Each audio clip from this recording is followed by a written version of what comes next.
Donc, bienvenue à notre soirée pour une session d'information pour devenir conseiller scolaire en Nouvelle-Écosse. Je m'appelle Doreen Redmond. Je connais la majorité du monde ici, parmi la foule, les milliers dans la foule. Donc, les élections des conseils scolaires est régies par la loi de l'éducation et par la loi sur les élections municipales. Donc, c'est la Commission des services publics et de révision qui établit les circonscriptions électorales. Comme vous savez, le CSAP, c'est une circonscription électorale à travers la province.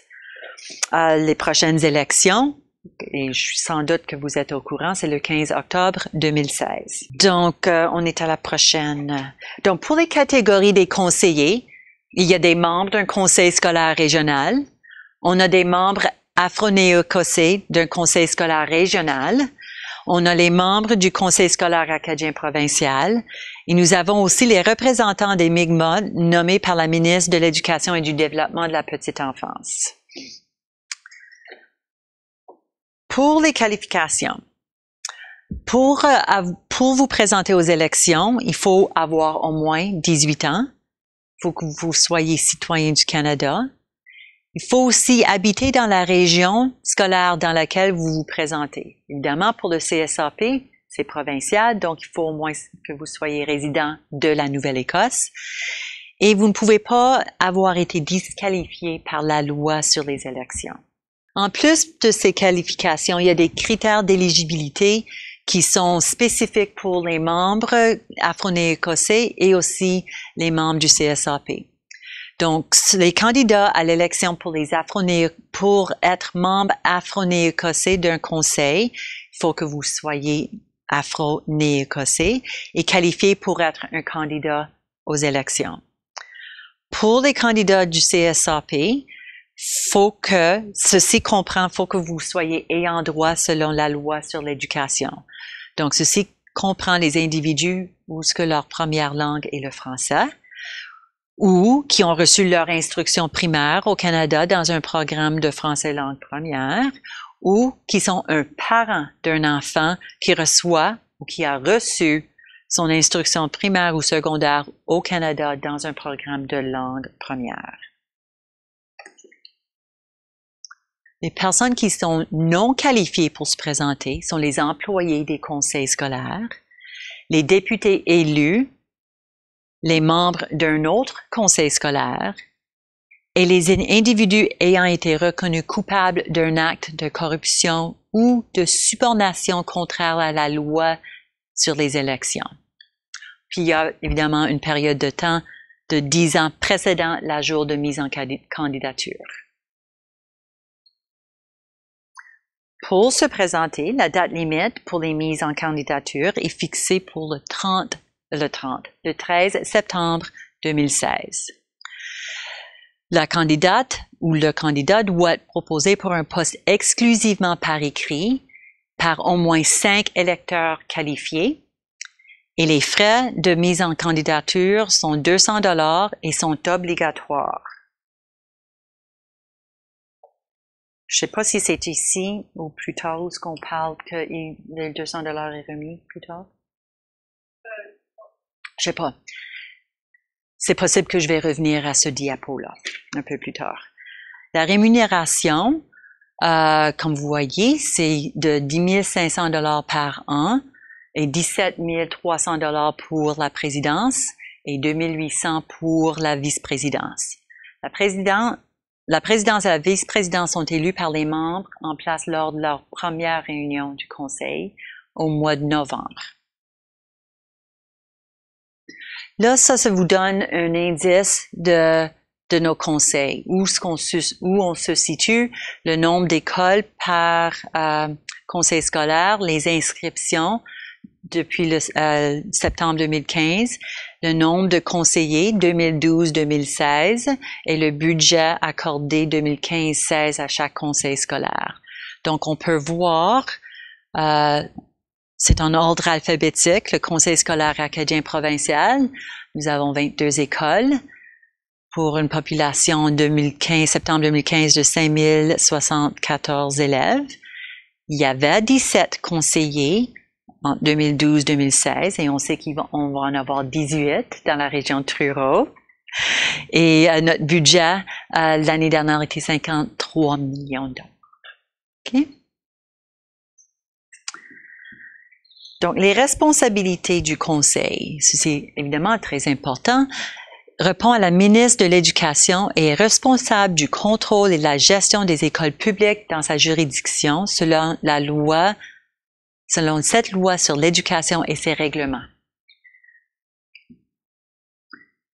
Donc, le rôle du conseil, c'est d'élaborer la politique, la supervision et approbation du budget annuel, l'élaboration d'un plan stratégique, la supervision de la réussite des élèves, l'approbation d'un plan d'affaires et la supervision des plans d'amélioration des écoles et des rapports annuels soumis au Conseil d'école communautaire, les CEC.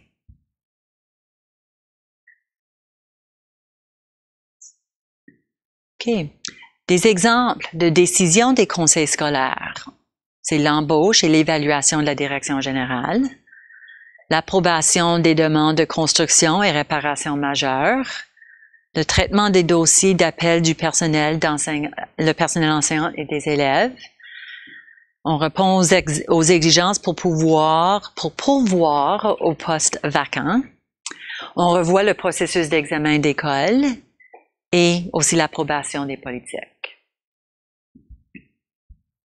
Et les rôles des conseillers scolaires. Chaque conseiller scolaire doit rester concentré sur la réussite de tous les élèves inscrits dans les écoles et programmes du conseil scolaire. Donc, même si on a des conseillers qui sont élus pour représenter la région métropolitaine ici à Halifax, le besoin, c'est vraiment de regarder au succès de tous les élèves à travers la province du conseil. Il faut respecter le fait que la direction générale est responsable pour la gestion quotidienne du conseil scolaire. Puis il faut aussi agir dans l'intérêt supérieur du conseil scolaire et remplir ses responsabilités de manière à aider ce conseil à accomplir les tâches selon la loi de l'éducation.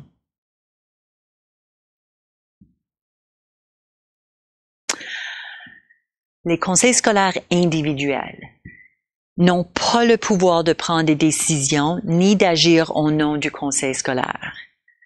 Ils ont le devoir de soutenir les décisions prises au sein de ce conseil, surtout ceux qui sont pris par résolution.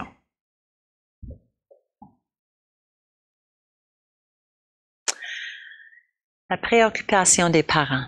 Les conseils n'ont pas un rôle direct à jouer avec les parents pour résoudre les problèmes ou des inquiétudes d'un groupe de parents, ni d'un parent individuel. Le conseil scolaire peut et doit informer les parents du protocole existant. Et d'habitude, c'est quand un parent vient avec un problème, c'est de le diriger vers la direction d'école ou autre membre du personnel du conseil. Là, un beau petit schéma pour démontrer un peu les responsabilités. Puis c'est une ligne directe. Tout découle de la ministre de l'Éducation. Donc, les CEC ont une responsabilité face à la direction de l'école. La direction d'école a une responsabilité face à la direction générale. La direction générale a ses responsabilités directement liées au conseil scolaire élu. Et ce conseil scolaire élu-là a une responsabilité directe à la ministère de l'Éducation. La ministre, de l'Éducation. La direction générale assure l'exécution des politiques et des règlements établis par le conseil scolaire. C'est elle, la direction, qui supervise le système scolaire dans son ensemble. Et la direction générale fournit des conseils au conseil scolaire lors des délibérations, à huis clos et aussi dans les réunions ouvertes. Le code de déontologie. Il se base vraiment sur ces trois philosophies-là, le respect, la confidentialité et l'impartialité. Quand c'est rare, mais quand ça arrive, les manquements au code de déontologie, il y a quelques conséquences possibles, une censure, une réprimande publique, une suspension ou une perte de leur siège. Les pouvoirs de la ministre? Ces pouvoirs-là incluent d'effectuer une vérification financière indépendante, de mener une enquête sur tous les aspects du fonctionnement du conseil scolaire et de dissoudre le conseil scolaire, si nécessaire, et nommer un nouveau conseil. Les réunions du conseil sont publiques, habituellement tous les mois. Il y a aussi des réunions régulières des comités entre-temps. Puis la présence est obligatoire à chacune des réunions du conseil.